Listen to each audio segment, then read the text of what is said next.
grænse går der, hvor at det ikke længere er samfundet, det går ud over, men det er en privatperson. Så jeg synes godt, vi har lov til at gå ind og undersøge statens ting, men samt I må stadig ikke gå ind og undersøge på en privatperson og offentliggøre det til nogen. Ja, og nu synes jeg lige, vi stopper jeres diskussion lidt igen, og så skal vi høre Alis mening nu. Cyberterrorisme er ikke godt. Det er ikke godt, fordi at det kan terrorisere en stat og ødelægge den helt, fordi alt det foregår digitalt.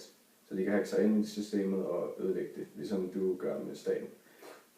Så min mening er, at jeg er imod cyberterrorisme og støtter staten. Ja, og hvad er det så, du har imod det?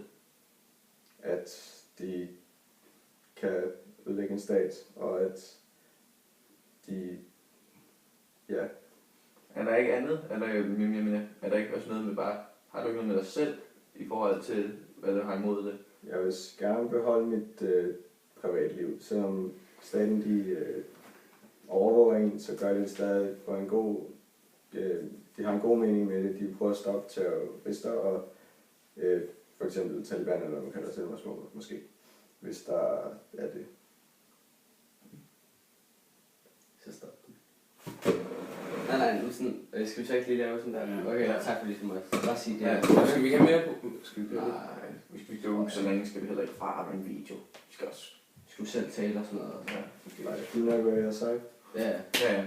Og så kan jeg lige styre det. hvis kender de kan lade være med at lege. Men jeg tror, at lærerne siger alt sådan noget med, at Det er ikke blevet I gjorde ikke det.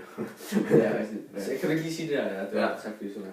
Og det var så, hvad vi havde for denne gang. Og tak til Julian, Ali og præsidenten for at være med i aften og diskutere det her emne. Præsidenten.